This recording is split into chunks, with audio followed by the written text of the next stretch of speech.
So my topic for today is the first verse of the first chapter in Psalms, Psalm 1, verse 1. And looking at what that says, David writes, "Blessed is the man who walks not in the counsel of the ungodly, nor stands in the path of sinners, nor sits in the seat of the scornful." And I was intrigued by this progression of going from activity of walking to standing and then ultimately to sitting. And so what I thought I would do is I took a bit of a closer look at those three words, what they mean, and then considered how, this might be applied in our lives, because it's something that's maybe very easy to read, but, when you actually sit down and think about, well, how do I make sure that in today's day and age, that I'm not falling into those categories. So when I looked at the words, we found walking. That word walking in Hebrew is halak. And when you look at what that really means, it's connected to how we behave ourselves. And when you look at it in Greek, when I looked at the verses in the New Testament, we have the word peripateo. And again, we have the idea of it's what we are occupied with. So for me, a metaphor for walking would be the idea of action, our activities, the actions we take, the things that we do. And when I looked at some verses, we have, for example, Psalm 13, verse 20. It says, "Whoever walks with the wise becomes wise, but the companion of fools will suffer harm." 1 Kings 15, verse 26, it talks about Nadab did evil in the sight of the Lord and walked in the way of his father and in his sin, which he made Israel sin. And so we can clearly see there how this word walk actually means, also means the things we do and the actions that we take. And in the New Testament, we have Ephesians 5, verse 2, where we are told, "And walk in love as Christ loved us and gave himself up for us, a fragrant offering and sacrifice to God." And Ephesians 5, verse 15, it says, "Look carefully then how you walk, not as unwise, but as wise, making the best use of time, because the days are evil." And then the last verse in the New Testament is Galatians 5, verse 16, where we are told, "But I say, walk by the Spirit, and you will not gratify the desires of the flesh." And so looking at the definitions of the word in the Hebrew and Greek, and looking at examples of the verses, I felt that supported my idea that this walking is a metaphor for action. Looking then at standing, we have the Hebrew word almad, and the connotations to that, it could be something like abiding, enduring, to remain.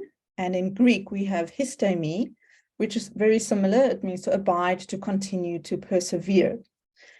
And when I looked at some of the verses that have this same word that we find in Psalm 1, verse 1, we have, for example, Psalm 33, verse 11, where it says, "The counsel of the Lord standeth forever, the thoughts of his heart to all generations."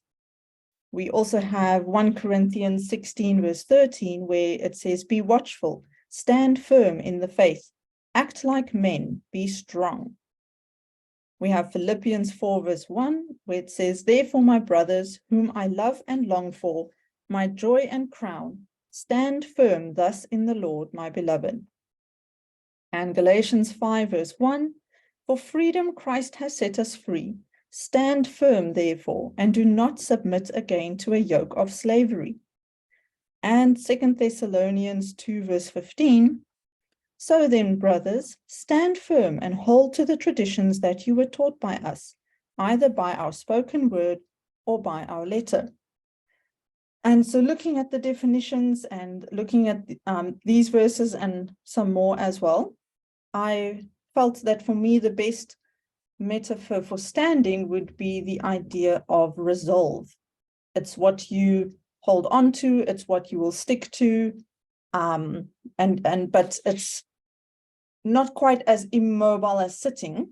You kind of have to take action. So we'll explore this a little bit more later, but the idea of having this resolve and sticking with your principles, which for me look at, something like standing. And so the word I chose there was resolve. And then we look at sitting. So that word for sits in Psalm 1 verse 1 is the Hebrew word yashab, which means to dwell or to settle or to marry. And in Greek, we have kathemahi, and again, to dwell, to sit down, to settle. And so we can see that it's a very, we've come to a standstill. We understand that when we're sitting, you're immobile. It's there, it's not going anywhere. So it's like putting something down or settling in the land where we're going to stay, is what we have there. So some of the verses that kind of reinforce this as well, I have Psalm 29 verse 10. It says, the Lord sat as king at the flood. Yes, the Lord sits as king forever. And we have 2 Kings 10 verse 30, where the Lord said to Jehu, because you have done well in executing what is right in my eyes, and have done to the house of Ahab according to all that was in my heart, your sons of the 4th generation shall sit on the throne of Israel. And in Micah 4 verse 4, we have, each of them will sit under his vine and under his fig tree, with no one to make them afraid, for the mouth of the Lord of hosts has spoken. And so these are quite, I would say, positive, examples of sitting, something that is sure that we know that we're told, like Jehu was told that someone will sit on the throne. It's going to be like a constant thing. We know that when God sits as king forever, again, that's something we can be sure of, that's a constant. And those are quite positive. But what I found interesting about sitting is you could also have a very different kind of sitting, which is the same word. An example would be in Isaiah 47 verse 1. It says, come down and sit in the dust, O virgin daughter of Babylon. Sit on the ground without a throne, O daughter of the Chaldeans. And so, here we also have sitting, but this is not a very positive situation, that this context of sitting. And I think that for me was an important realization, because when we look at what I'm going to kind of draw out a little later on, I think it's important that there is more than one way of sitting. In this particular verse, Psalm 1 verse 1, this sitting is not a very positive association, but there are also good things about sitting. Anyway, looking at these verses, looking at the definitions, I actually had a little bit of a struggle to find one word that for me would be a metaphor for sitting, but eventually, after sleeping on it for a few nights, I settled on the word surety. That for me kind of encapsulated how I understood it the best. So when we look at this progression of walking, standing, sitting, it brought to mind a few examples in the Bible, and one of them is King David. And specifically, the incident in this reference is the incident of King David with Bathsheba, and how, when his actions, his walking was not godly. We know that he was not supposed to be at home. He should actually have been with the soldiers at war. He then allowed himself to be tempted, and he committed adultery with Bathsheba. So those actions were not good. But then he kind of decides to stick to this thing. He resolves to try and solve this on his own. And so he stands firm in this sin, in trying to fix it by having Uriah come back and hoping that he will go home, and he doesn't. And then it escalates to him eventually having Uriah murdered in the battle.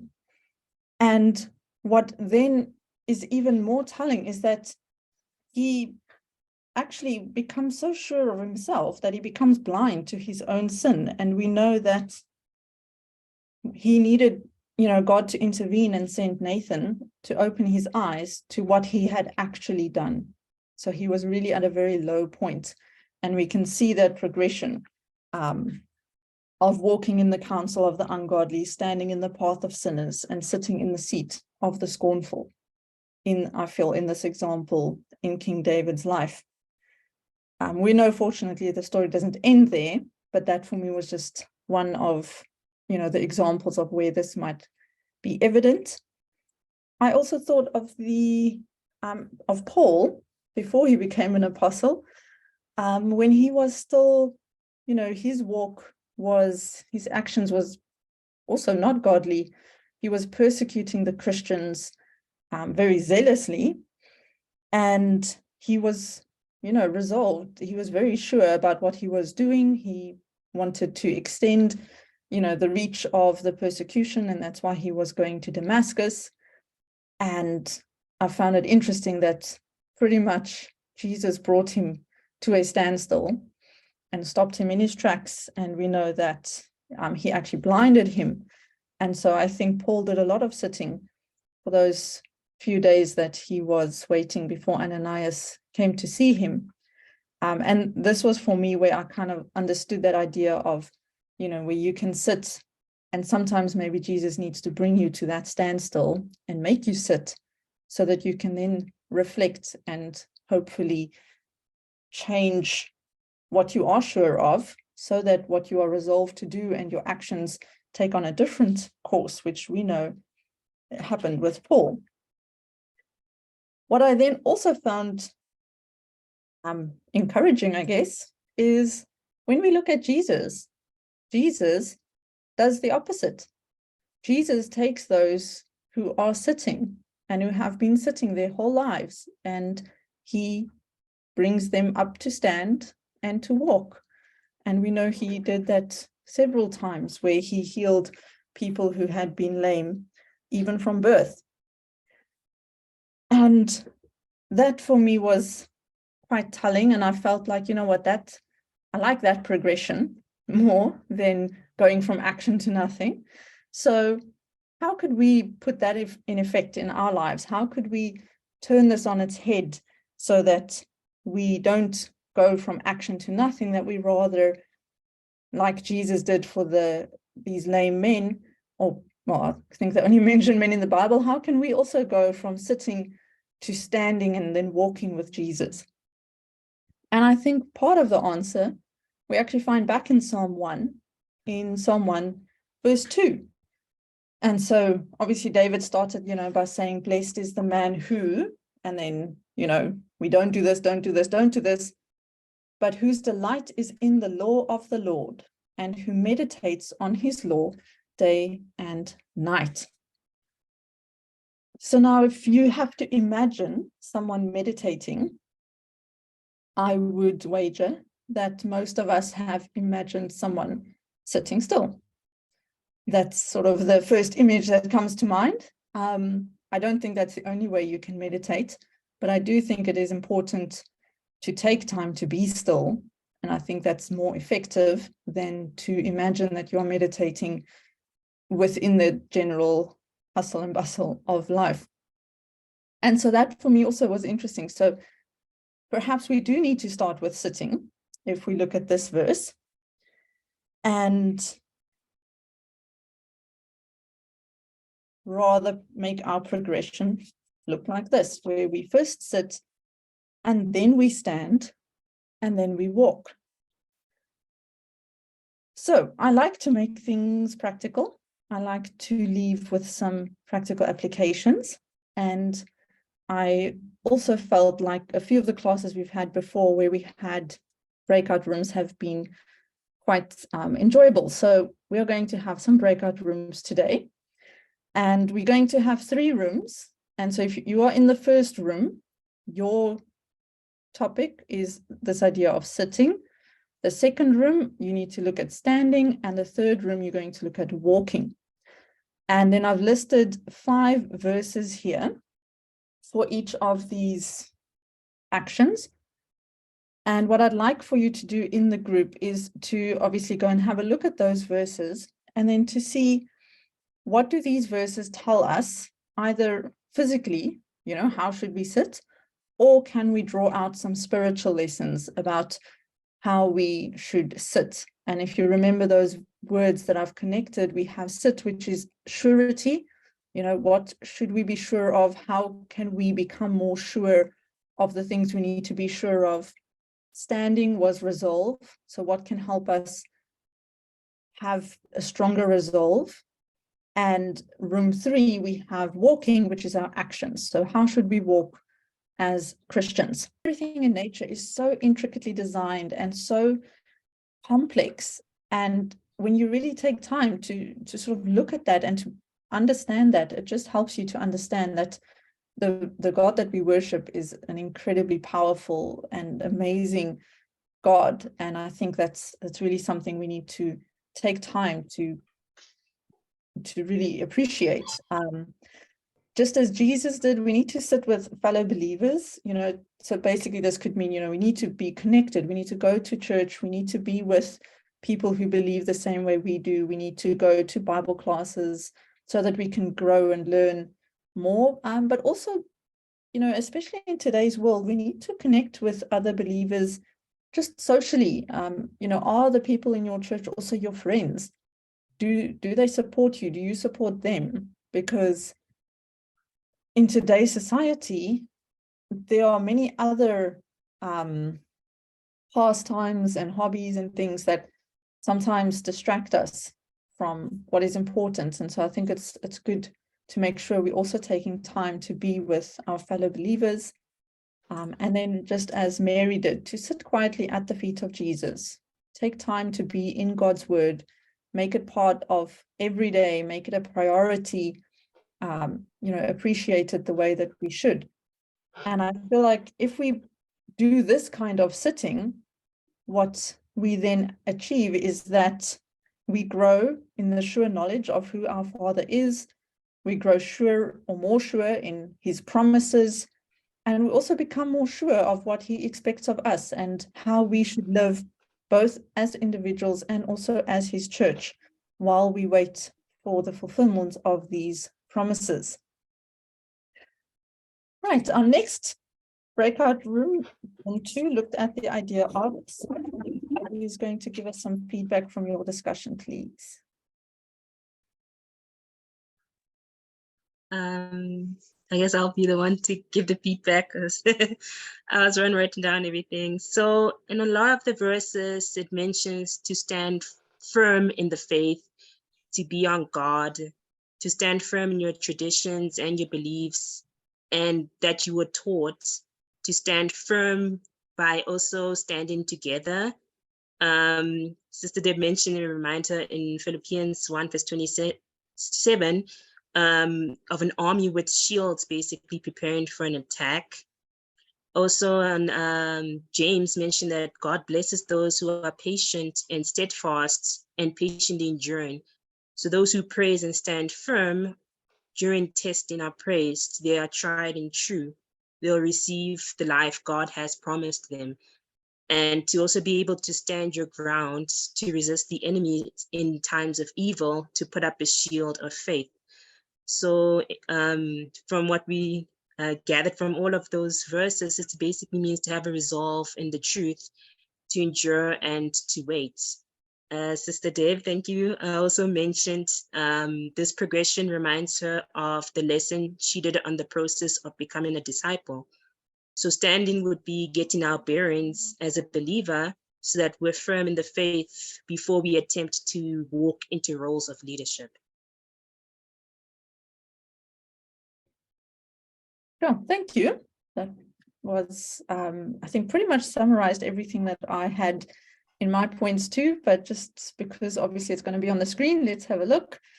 I absolutely agree with this. We have to stand strong. We have to know what the truth is, and we have to be able to stick to that, to maintain our principles. But I also felt it was important, right after that, Paul does say, do everything with love. And I mean, even just in that one verse, I think there's so much to unpack. But in general, we do need to maintain our principles, our values, so that we, as you said, it becomes almost this shield. We need to stand together. You picked up on that as well. I think these relationships with fellow believers are really valuable in supporting us, because it's really hard to stand alone. And we know, as you know, as the times grow of Jesus' return comes nearer, there are going to be less and less people who do choose to stick to these values. And so we really need to find them and build strong relationships with them, so that we are like that, you know, that Roman army with all of their shields right against each other, looking after each other. And then we can stand in God's power, right? One of your verses was Ephesians 6, where it speaks about the armor of God. And I think, again, that's something to go and look at and unpack, how we really can use all of that. And as you said, when we have taken the time to sit with God in his word, as we spoke about just before, and we are with our fellow believers, all of that strengthens our resolve to remain faithful while we are waiting. And it also encourages us to maintain our values and principles in an ever less principled world. Right, and then the third breakout room was actually myself and Stacey and Yola. So what we covered there is very much what I have also looked at when I was doing the study individually. And looking at the verses, we discovered, you know, how should we walk? We should walk in God's ways. We are told to obey God's commandments. We know that we should fear God in the sense of understanding that he is powerful, and that, you know, he is our Father, but he's also our God. And so we need to have that respect. We need to walk in the light. That was in 1 John 1 verse 7. And what was interesting there is this is not something I've really given a whole lot of thought to before, this idea of what does it actually mean to walk in the light? Because 1 John 1 verse 7, after it says we must walk in the light, just as Jesus is in the light. So Jesus isn't the light, he's also in the light. And so looking at that a bit kind of in some of our discussion, we came to the conclusion that it really means that we are walking, because darkness is obviously the opposite, which would be death and hopelessness and despair. So when you're walking in the light, it means you are part of God's family. You've chosen to become adopted by God through baptism, and you are now living a life which is hopeful. And we know that we have hope of eternal life, which means that we are walking in the light. And then we want to walk as ambassadors for Christ. We need, for God and Christ, but we need to show God's character in our lives. And a few ways that we can show God's character, in Colossians 1 verse 9 to 12, Paul really lists some key ways. He says, you know, we need to be filled with the knowledge of God's will. We need to have spiritual wisdom and understanding. We need to bear fruit in every good work. We need to have steadfastness. We need to have patience. We need to give thanks with joy.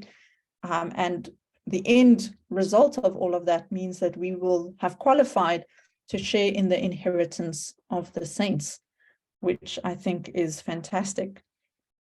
And then this idea of walking being our actions also reminded me of where James speaks about, you know, not only faith, but also good works. And I'm just going to read for you from James 2, from verse 14 to 18, where James writes, "What good is it, dear brothers and sisters, if you say you have faith, but don't show it by your actions? Can that kind of faith save anyone? Suppose you see a brother or sister who has no food or clothing, and you say, 'Goodbye and have a good day, stay warm and eat well.' But then you don't give that person any food or clothing. What good does that do? So you see, faith by itself isn't enough. Unless it produces good deeds, it is dead and useless. Now someone may argue, some people have faith, others have good deeds. But I say, how can you show me your faith if you don't have the good deeds? I will show you my faith by my good deeds." And that for me really also summed up this progression of sitting, getting to know God, being sure of what we are undertaking, and then we get to stand. We have that faith, we have those values, but we do need to also progress to action. We need to take that first step and start walking, as I don't know if Tegan is quite done yet. I'm hoping he does soon.